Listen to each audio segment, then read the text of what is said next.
That's going to be the fun part of this afternoon.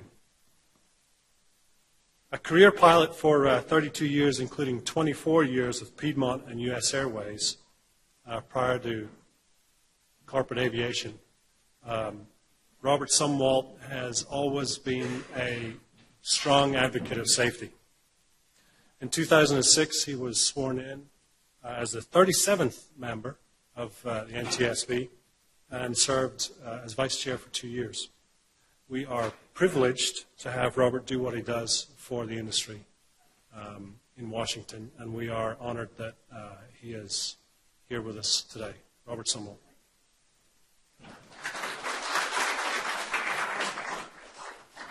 Thank you, Al and Mercer and all of Reynolds Jet for putting this on, and thank you all for being here. I know it's a Friday afternoon and you're giving up your own time to be here, so thank you. I do think it's so important for me to get out and stay in touch with the real world, so thank you for inviting me.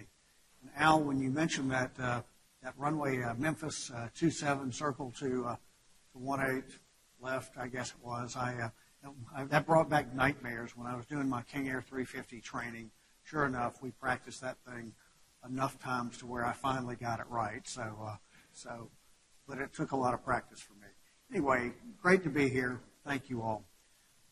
I want to talk about something that I think is really important, and that is, are your customers getting what they expect, what they think they're getting? And when I talk about customers, of course, it could literally mean a paying customer. It could also mean an owner, a principal, somebody that owns their airplane. So why don't we just go ahead and talk about that? Because I feel that there's sometimes, and I'd be curious to see if you agree with this, I feel like sometimes there's a disconnect between the expectations of the customer and what they may actually be getting. I think there's actually some sort of a gap there, and I want to talk about, if there is that gap, how do we bridge that gap? I want to show a quick video, but the first time I'm going to get you to just close your eyes and envision that you're an aircraft, a customer, an owner, or literally a paying customer. And do you want, when you think of your airplane, do you want to think of it like in this video, like you hear the tranquility of the birds chirping and the nature in the background? It even has the sound of water in the rustling, but somehow or another that conversion from iPhone to Windows, that got left out, but sort of a peaceful sounding scene, or do you want it to sound do you want in your mind that aircraft to be a lot of trouble for you? So close your eyes. Let me just run the audio from this. So let's go. Okay, so just listen to this. We'll listen to it a little bit.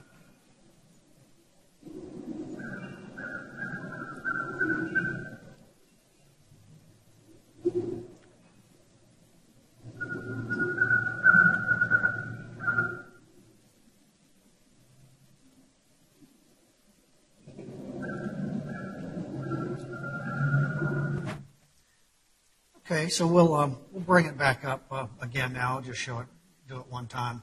So you heard all of that. So we're back. Let's see. So let's look at it this time and see what it looks like.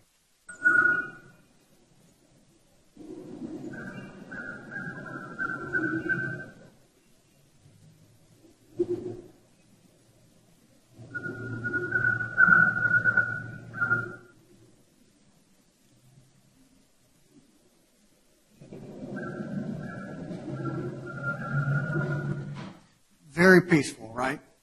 I shot that video, and you can bring it back, or maybe it's my video that's gone. But I shot that video on the 20th of February last year in Georgia, Thompson, Georgia, after a Premier jet crashed there. There were 5 fatalities, and when you look at on the last part of that video was the section of the cockpit. Unbelievable that those pilots survived. I don't know how they did. Talking to somebody about the accident at the safety board just 2 days ago, and he said those pilots survived an unsurvivable accident, and they literally did. But the people that were the customers, if you will, the physician that owned the airplane and bought it, so that he could leave home early in the morning and fly to Nashville and perform surgery and come back along with his surgical team.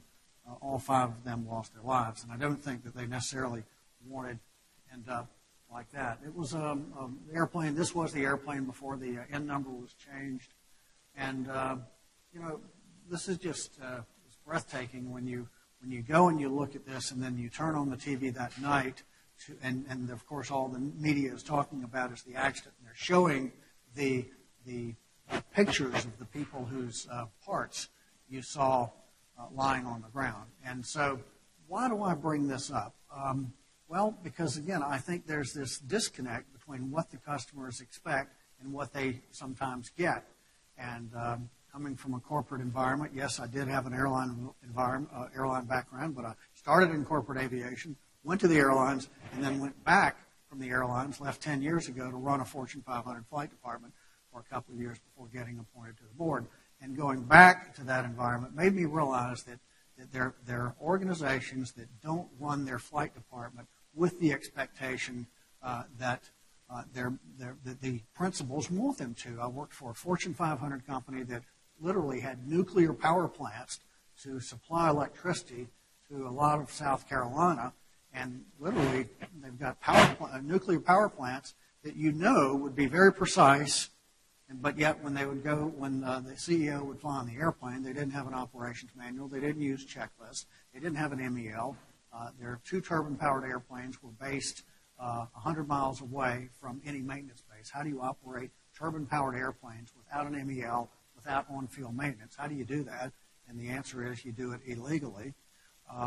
They had lost a lot of things, including the confidence of the management.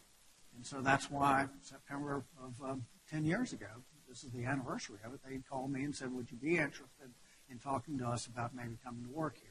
So where am I going with this? So this pilot lived, the plan was to depart Thompson at 4 in the morning. The pilots lived an hour away from Thompson, Georgia. So you figure, you want to be at the airport a little early. Bottom line is these guys woke up at 2 in the morning, drove to the airport, flew, took off at 4, and then hung around an airport for 12 hours in a pilot's lounge, and we all know how luxurious that can be, hung around there for 12 hours in recliner chairs and things like that. We know that the captain did not sleep a whole lot because we have his phone records. And on approach into Thompson, they got an anti-skid light when they put the anti-skid fail light when they put the gear down. The captain basically ignored it and touched down, and then decided that they weren't going to stop. Poured the power to it, and took off again with the lift up still deployed, and crashed into a utility pole and then into this forest. So as I was there in Thompson, I thought about that. Do the people flying the airplanes or buying the airplanes, do they want their pilots to show up to work and expect them to be awake for that period of time? I've noticed that there are a lot of corporate flight departments that just want to do it on the cheap. It's everything, the metric for everything is how cheaply can we do this? And that was the environment that I went into, is that our maintenance director wanted to get every ounce of time out of that airframe before it went in for its phase inspection. I said, I'm not worried about taking it in 10 hours early. That's not my primary goal, is saving money. Nobody's ever talked to me about saving money. What the customers want is safe transportation. That's the top priority. And they want the airplanes available. And if we, try to take the airplanes in until get every ounce of time out of that before the phase inspection, but then we miss taking the customers for a board meeting because it's board meeting week, then we're hosed. Anyway, the bottom line is that I have noticed that sometimes people are operating on the cheap. This pilot said in the past he would spend the night in Thompson in a hotel room, but instead he decided to drive home the night before and get 5 hours of sleep. They could have gotten a hotel room in Nashville where they went. They didn't. And I feel that fatigue was a factor in this accident. The board is not finished deliberating this accident, but I've read all the factual report, and it does appear that this is a fatigue-related accident. So what do your customers want? And I think that there's a couple of different standards that I've learned about from Pete Ager in being around, going to conferences and all. And, you know, on the bottom we've got substandard, not even adhering to regulations and cutting corners. And frankly, I think this is where we were in that little flight department that I joined. I think that's where we were. The company didn't want to be there, but for some reason the pilots got it in their mind that they had to do everything as cheaply as they could. I think that basic regulatory compliance, best practices are world class. So what do your customers want? And I doubt seriously that any of them say, I want to be here. And I doubt seriously that many of them say, I want to just be there at basic regulatory compliance. I suspect that they want something better than that. And the question is, what do they want? And now the question is, what are they getting? So just to be provocative late on a Friday afternoon, I'm going to ask, what's the attitude of your business aviation operation? And this attitude indicator, standby attitude indicator, is out of an airplane that struck Lake Michigan at 250 miles an hour in this attitude. That pretty little airplane right there was pulled out of Lake Michigan looking something like this. And what it was that what we found was that after takeoff, soon after takeoff, they noted that they were having control difficulties. Now, frankly, the board wasn't able to positively ascertain whether the yaw damp, the autopilot had been engaged, because the captain called for yaw damp right after takeoff, and right after that, he says he has control problems, and the yaw damp switch and the autopilot switch are right next to each other.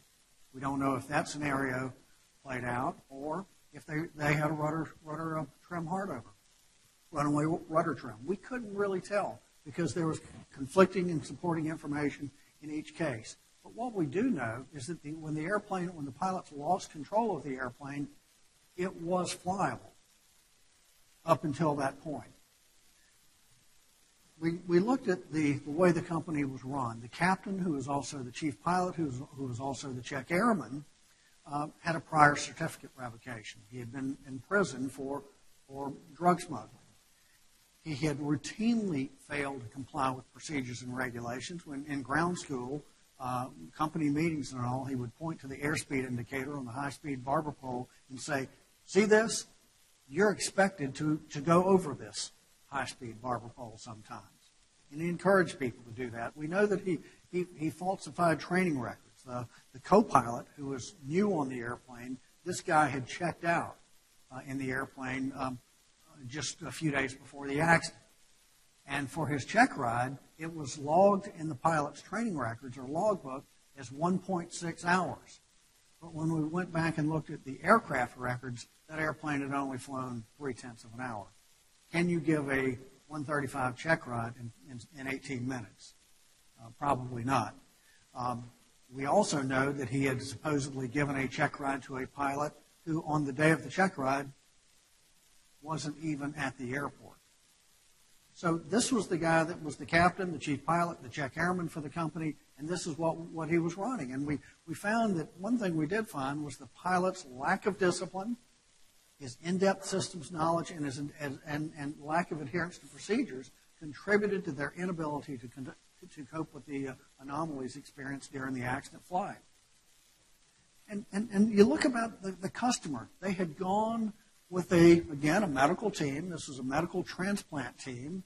They had gone to harvest a set of lungs to take back to a recipient so that recipient could have the benefit of those lungs. And all they wanted was safe transportation. They had contracted with this company for 19 years to provide those services that they expected. That's all they wanted was safe transport for their medical personnel, their patients, and their transport organs, and that's not what they got. I look at the accident that killed Senator Paul Wellstone, his wife, campaign workers, his daughter. 8 people died here. In northern Minnesota, the airplane was on a non-precision approach into northern Minnesota, Eveleth, Minnesota. The crew got down to minimums. It was a King Air, and apparently forgot to push the power up after they leveled off. The airplane stalled and crashed. 8 fatalities. So is this what the customer expected? Well, let's talk about it. After the crash, the NTSB investigators interviewed company check airmen to say how standard was this company. And on a 1 to 10 scale, well, this one company said they're about a 6. The company pilot said, well, they're fair to good. The lead ground instructor said, well, they're fair. And he suspected that some pilots were following SOPs while others were not, and he was aware that some pilots were using their own checklists instead of company-provided checklists. And we went to another pilot who said she had never seen any standardized call-outs documented anywhere in the company's manual, so to compensate, she had just used the call-outs that she used at another company. This is a 135 operator. Is this what Senator Wellstone expected? Is this what he deserved? The truth of the matter is, the senator was afraid to fly. He hated flying. He had a fear that he would die in an airplane. But he trusted this company. In fact, this pilot was the only pilot that he wanted to fly him. He expected one thing, but he got something else. Manio, this airplane, this is how it ended up when everybody got out of it. The pilot, after the accident, the pilot told the investigators that the company decided basically, you know what, we're getting out of the airplane business. We've had enough. They're not going to buy another airplane. And then this one here, PDK, overrun. When asked about the flight department's standard operating procedures, the chief pilot said, you know, we don't have any. We started out as just one pilot and one airplane, and now they have 5 pilots and 2 airplanes. And that's exactly the way that my little flight department started out. One airplane, they did have 2 pilots, but they started out that way, and then they had 2 airplanes and 5 pilots all of a sudden. But they didn't have anything else. They didn't have the infrastructure. Al was talking about one type of infrastructure, and I'm talking about the infrastructure in terms of the discipline and the procedures and the policies and those types of things. So, you know, do you think that the person that bought this airplane expected their pilots to just say, oh, we're not going to have any SOPs? We just started out, by the way, boss, we just started out as one pilot and one airplane, but now that we've got 2 pilots and 2 planes and 5 pilots, we still don't need those goofy things. Real men don't use checklists, right? And so the people that own these airplanes didn't deserve this. They didn't expect this. This is my dad in the right seat. Dad was not a pilot, but he was in the construction business, and they made a decision in the late 60s to buy an airplane with the local newspaper company. And they had a professional pilot, Walt Stevens, was sort of a mentor of mine. And then, so this was an Aero Commander 350, and 350 Papa Kilo. So an Aero Commander 680 is what it was. And I used to go when I was 13 years old and sit in that right seat and admire what Walt was doing. And then they bought an MU-2, and they bought, so that now they have 2 pilots, 2 full-time pilots, not just some contract guy that, hey, by the way, go out and find whoever you can. They had 2 full-time pilots. But then the construction business got pretty bad in the mid-'70s, and so Dad's company sold out of the MU-2, and they got this airplane right here. And Dad would always tell me how good of a pilot that guy was. He wasn't a full-time pilot. He was just the guy that sort of, we're going to use him. But Dad would always tell me, Lacey is a natural pilot. Oh, he's better than Walt was. Walt wasn't a natural pilot. Walt really had to work hard at it, but Lacey was a natural pilot.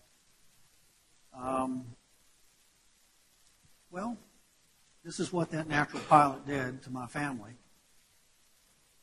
On a Sunday morning in October of 1976, after the crash, that natural pilot, guess what? We found out that he didn't even have a current biannual flight review. We found out that when McCrory Sumwalt Construction Company bought that airplane, nobody took care of registering it to the new owner. Is that what my dad and my mother, is that what they expected when they wanted to get on the airplane with this guy? I don't think so. So what do your customers want? I don't know, but I'm going to suspect that one reason for having access to business aircraft would be that they want flexibility, they want convenience, they want the privacy, they want prestige. And I'm afraid that safety in many cases may just be assumed. Your uninformed passengers judge your pilots not on their checklist adherence and things like that, but how good of a landing they can make. In fact, when I went over to take over that flight department at SCANA down in South Carolina, they said, oh, we love so-and-so, so-and-so. They always get us to where we're going. I'm not sure that's necessarily the best metric of what you want. You want a pilot that's going to have the guts to stand up and say, you know, the weather's not good. Or the boss that wanted to go visit his future wife in Charlotte and go out for the dinner, and so the pilots would sleep in the airplane so they would be available for him. I don't think that's what professional flight departments do. So how do you close that expectation gap? Well, we've got the expectation, we've got the reality, so how do you come in and close that gap? And I don't know all the answers, but I would suspect that there's a couple of things you can do, and that is develop SOPs and ensure that people follow them. And I would say that having an SMS is a good thing to have. And I got to SCANA, and I said 10 years ago, and I said, I want us to go for ISBAO registration. And they looked at me and said, International Standard for Business Aircraft Operations? We don't fly internationally. They didn't even get it. By the way, they're stage 3 now. They have it now. I think this CAM deal of having a certified aircraft manager, I think that's a good thing. Anything that can be done to raise the bar on your flight department, in my opinion, is a good thing. Because if not, you potentially are going to have that gap between the expectations and reality. So, you know, I was trying to come up with something crafty there. How do you close the expectation gap? It requires RGLC, which could mean real good-looking chicks or something like that. I don't know. I was just trying to think, what do we need? And I think that we need the realization that we need to close that gap. We need the guts, we need the leadership, and we need the commitment. I'm going to talk about each of those. Why don't we talk about leadership? You know, there's all kinds of definitions of leadership, and I was reading some over on the flight yesterday, and I love studying leadership.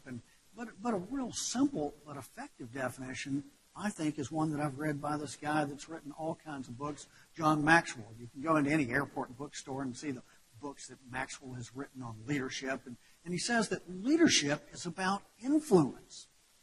Nothing more, nothing less. And think about that. You can use that influence positively, or you can use it negatively. That influence could be, real men don't use checklists, Kent, you know? Or it could be, I want us to raise the bar so that our customers are really getting what they expect and deserve. Again, I've seen this firsthand.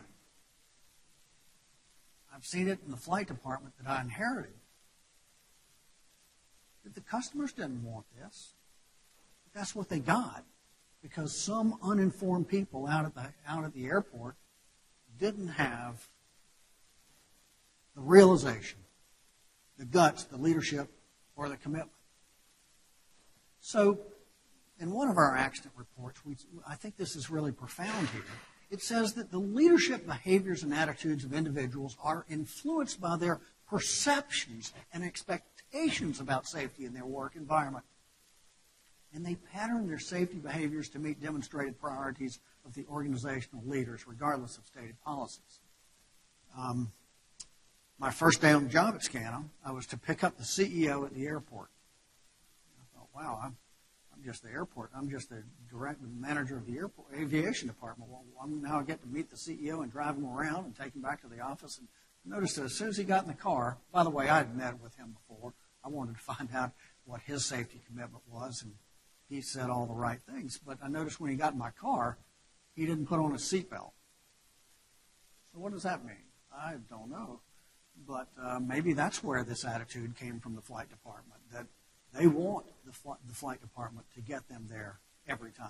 Maybe that's where that expectation came from. So just remember that as the leaders, you can influence how people do things. And I realized that when I became the manager, I realized that everybody's watching me. I'm going to preach that we're going to follow procedures. And if something breaks, that MEL that we just got that we didn't have before, we're going to follow it, even if it means delaying or canceling a flight at an outlying station. Because they were watching me. If I just said, that's a little thing, well, we'll just get the airplane back and then get it fixed, then that destroys everything I'm trying to tell them. They're looking at me to see how I'm going to use my influence when the chips get down. So I want you now talking about the realization. That's the leadership component that I just talked about, the realization. I want you to think about this question real quickly. Don't answer it out loud. Just think about it. Do you have a good safety culture?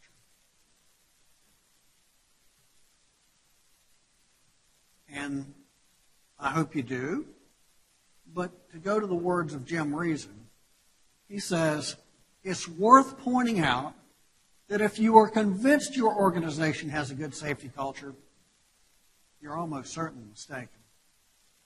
And he goes on to say that a safety culture is something that is striving for, but rarely attained, and it's the process, the very process that's more important than the product. And what I think Jim Reason is saying is yes, I certainly hope that you have a good safety culture, but I don't want you to start believing that you're there, because there is no there. It is a continuous journey. The fact that you're constantly striving for it, waking up at 3 in the morning in that cold sweat like I did many nights at SCANA saying, oh my God, I hope this doesn't happen to us. It's that chronic unease that keeps you on your toes, that keeps you from getting smug and complacent. That if you think that you're good, something's going to bite you. So a little bit of unease is a good thing. That's not to say that I hope you don't have a good safety culture. Yes, I hope that you do. But I want you to have the realization that a little bit of fear is a good thing. Good can be bad. Well, a good friend of mine says that with good safety performance, people and organizations can become complacent. We haven't had any accidents, so we must be doing something right, and I think we know the fallacy of that. Don't ever believe that a lack of accidents means that you are safe. And to counter that complacency, there's got to be that leadership obsession with continuous improvement. The guts and commitment, I think there are really 4 things there. I think, so we'll talk briefly about each of them.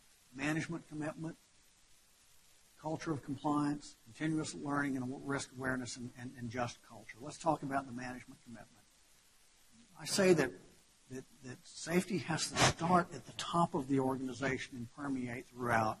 And really what I mean here is that safety culture is triggered at the top and it's measured at the bottom. That if the guys at the top are saying we want safety, but the people here on the ground floor don't think they have a good safety culture, then there's that gap there. We're dealing with the UPS accident that will go before the board on Tuesday. And we find out that management saying that everything is peachy, they've got a wonderful safety culture, and yet when you interview the pilots, they say something different. And some of that might just be union pilot pitching and all that. I was a union safety volunteer, and so I know how all that goes. But there's probably something there. Safety has to start at the top, be measured at the bottom, and it has to permeate throughout the entire organization. It has to start with the top. Let me give you a quick accident. I like that you were talking about accidents because that's what people resonate towards. This is a Maryland State Police crash that was a few years ago. Killed the spotter and the person it killed the very person that they went to rescue, and it killed the pilot. The spotter was life-changingly survived, but never will be the same. They go out on a search and rescue mission.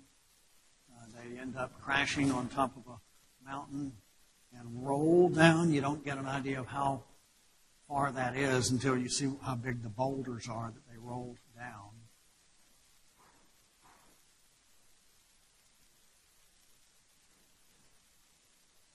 Let's look at how the reporting structure was. You've got this pilot who's a New Mexico State Police officer, and he's in the chain of command, all the way up to the cabinet secretary, the guy that's on the governor's cabinet, the head of Department of Public Service.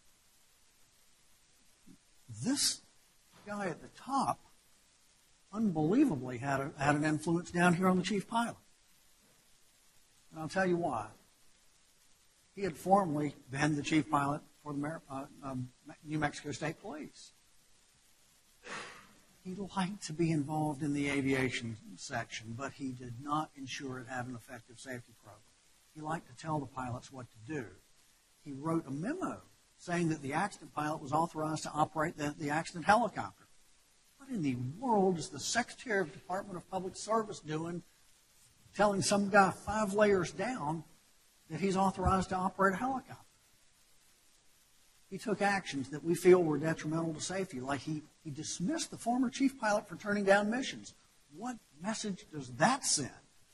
He demanded explanations whenever the pilot declined a flight. He complained vigorously whenever the New Mexico National Guard would fly a mission, whereas the New Mexico State Police had turned it down. And he would insist that the pilots continue to check the weather once they had declined a mission due to weather. What message does that send? And the NTSB found there was evidence of the management actions that emphasize accepting all missions without adequate regard for the conditions, which was not consistent with the safety-focused organizational safety culture. When we look at the probable cause, I've sort of tried to gray out a couple of them, but the one in the middle I want you to see, because that's what we're talking about here, is management's role. Contributing to the accident was an organizational culture that prioritized mission execution over aviation safety. And yes, there were other things too, pilot-related errors. But yeah, this is what I want to focus on here: is how the organizational focus can influence safety in that negative fashion. If you don't have that management commitment and emphasis, you will not have a safe program. Culture of compliance. Let's talk about why that's important. This was a crash I went to. It's hard to believe it's been now that long ago, 7 years ago. Who was this? Who owned this airplane? Anybody remember this accident? In Sanford, Florida. NASCAR owned it. NASCAR is a big company, and they had a fleet of 9 airplanes.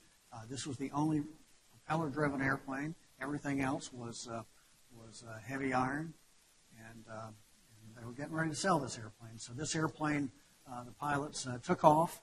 They reported a fire. They reported smoke in the cockpit. The airplane crashed.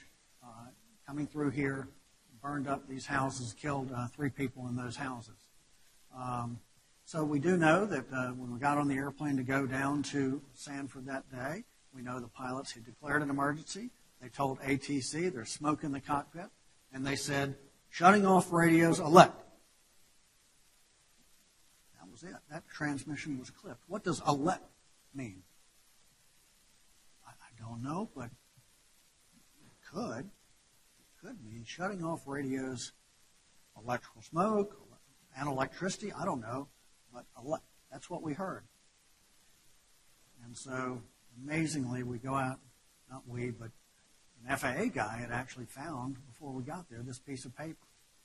He said, this might be the smoking gun. And we've heard that so many times before, and it never is. But sure enough, the day before the crash, there's a logbook write-up. They found this out in the debris field unburned. This logbook write-up, this is the day before the crash, where a pilot had written up in the airplane, radar went blank during cruise flight. Recycled, no response. Smell of electrical components burning, turned off unit, pulled radar CB, smell went away, radar in op. So this was written up, and of course, what stands out immediately to you? There's what? No corresponding sign-off. Here's a write-up that has not been addressed. The pilots knew that. They said, I don't give a blank, and they go and take the airplane. Probable cause of the accident? NTSB found that the actions and decisions by the organization's corporate aviation department management and their personnel to allow the airplane to be released for flight with a known and unresolved discrepancy. Management knew of the discrepancy, and they didn't address it. And how did we come up with that? And, of course, we talked about the pilot's decision to operate the airplane with a known discrepancy. But now, how do we come up with that finding? Well, was this a culture of compliance or a culture of non-compliance? And I'll let you decide, but when we went to interview the folks in the hangar after the crash, the aviation director could not readily locate the SOP manual. Now, I've always said that an SOP manual is, in a secular sense, like your Bible. You want to live your life according to the Bible, speaking in a secular saying, in a secular sense, non-religious sense. I feel like you want to live your life, professionally speaking, according to your FOM or your SOP manual. But if you can't find your SOP manual, what does that tell you? How'd you like to go to a church and have the priest not be able to find the Bible? That would be a little disconcerting. And so we go after a crash when you know the NTSB is going to show up, and we go and ask for their manual, and they can't find it readily. It's somewhere around here. Now, then when he did find it, he said that he viewed the SOP manual as a training tool. Oh, yeah, we just use that for training. We don't really follow that. It's just training. Now, there were other indications, like the aircraft was to be used only for business purposes, but yet this was a personal flight. And the SOP manual said that the PIC's got to possess an ATP, but yet he only possessed a commercial pilot certificate. This organization was not following its procedures. And how many people do we know that have that? Oh, yeah, we got that manual. We got it downloaded off of FOM.com, or, we got that manual. Took it to Kinko's, made a few copies of it, put our name on it.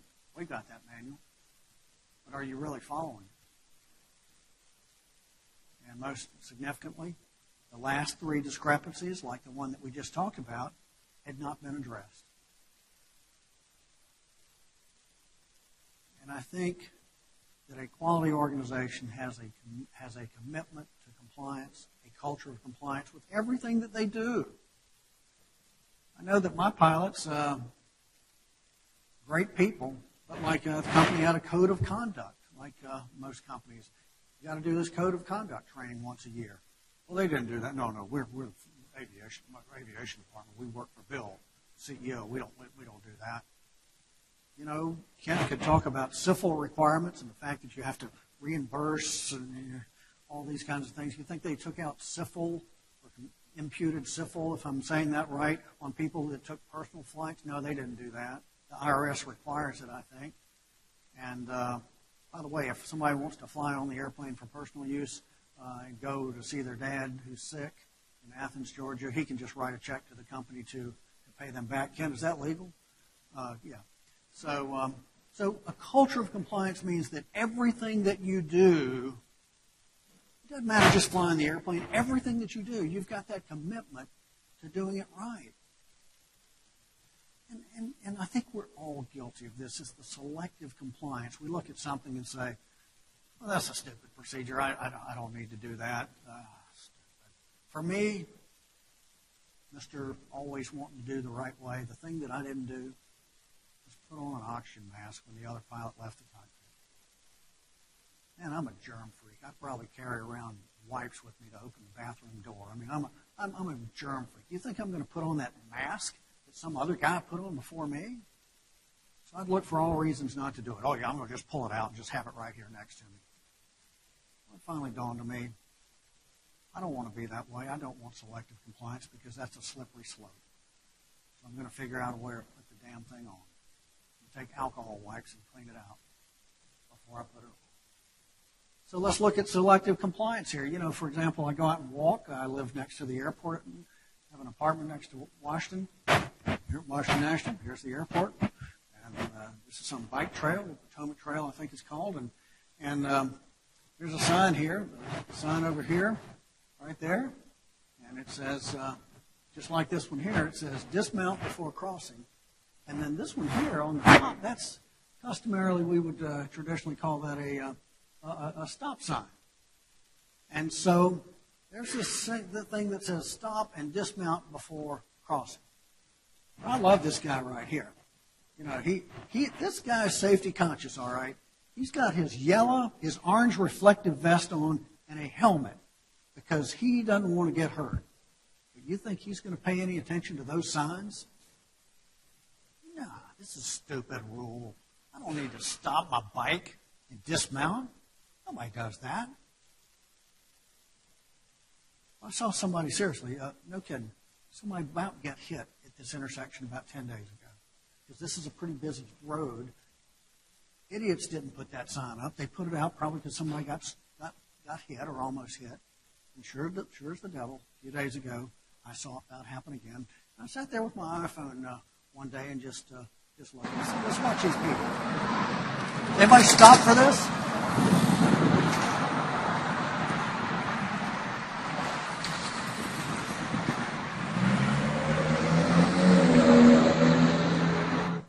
Might be a stupid rule, but it does demonstrate selective compliance. Another thing related to selective compliance is the normalization of deviance, which Diane Vaughan wrote about in her book on the Challenger launch decision. Normalization of deviance is where following procedures and taking shortcuts becomes the accepted norm. And that's a slippery slope. You get so used to doing it a way other than the procedure calls for that becomes your new standard. Until something goes to hell, and now you're searching for how are we going to do it, and you don't have a good solid base to fall back on. Continuous learning and risk awareness. Basically, we're learning, we're assessing our risk. When something happens, we try to learn from it. And there's a lot of different ways you can stay informed. And these are a few of them.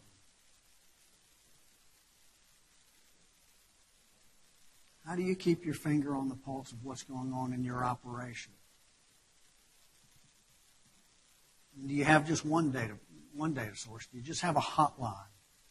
Or do you just have a napkin that you write down things? Or do you just have whatever? I'm going to suggest you need multiple data sources.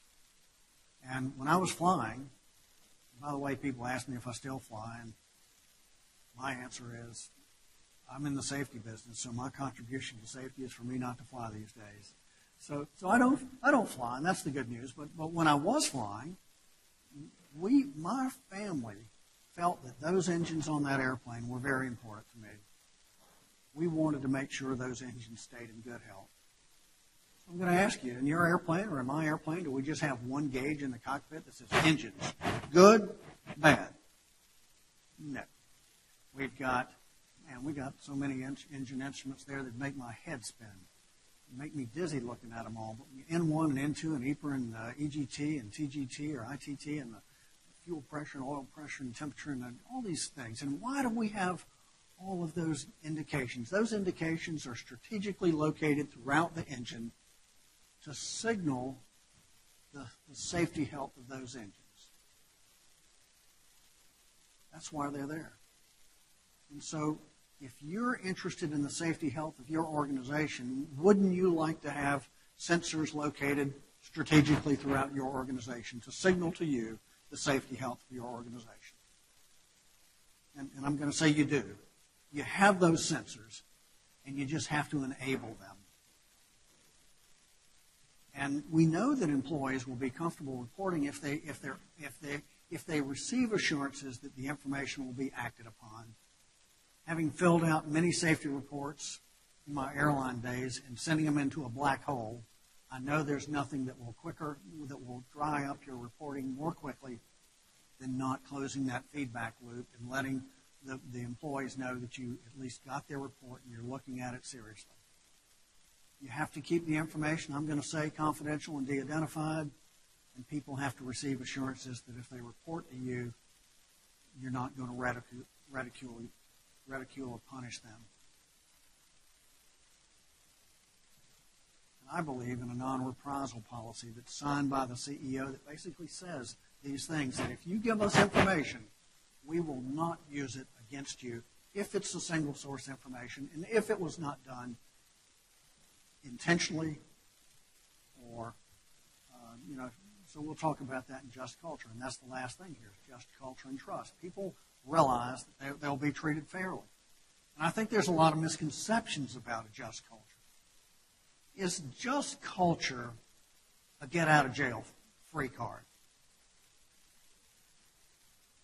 A lot of people think, oh, just culture, that means they're getting off. That just culture means non-punitive. And I don't agree with that. In a just culture, the word just, the root word for justice, it means that people will be treated fairly. If some pilot or mechanic who's well-trained and motivated goes out and does something silly, like I've been known to do, they do something and they make a mistake and they report it to you, do you want to say, well, you know what, you had that altitude deviation and you should have known better. What were you doing anyway? You should have known better. Tell you what, just don't even show up for your next trip. We're going to not pay you for next week.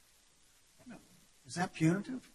Well, I'd say that might be a situation where you would not want to discipline the person because that person came to you with the information and was straightforward with it. But on the other hand, if somebody shows up for work drunk and they say, hey, boss, I'm sorry, just went and got shit-faced the other night and I couldn't stop drinking and I showed up for work. You going to let that person out of jail?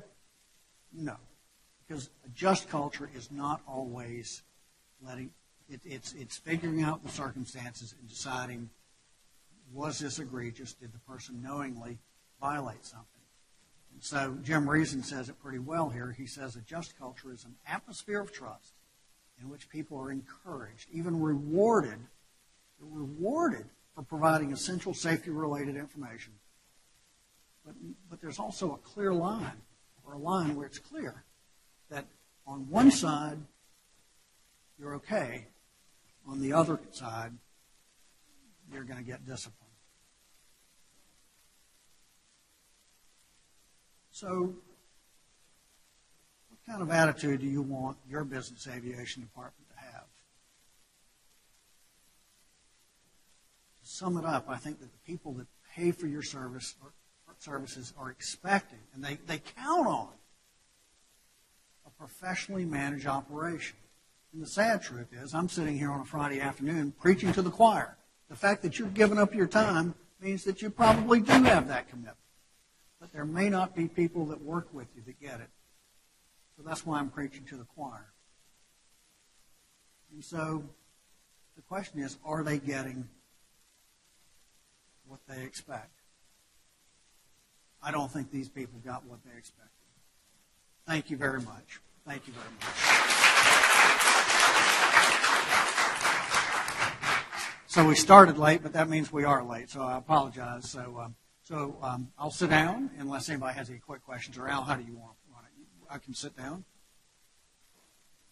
Thanks so much. Thank you, Robert. And I said no questions there because the next session is going to be this question session, and Robert's going to be part of that. Kent, Joe, if Joe would like to do that also. Any of the presenters, we are here to answer your questions.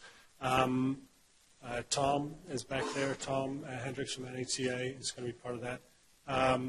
I say, unless you all give me the scary look, that we take just 10 minutes, get 5 minutes ahead of schedule here, take a quick refreshment break, and be in just 10 minutes, and we'll get going.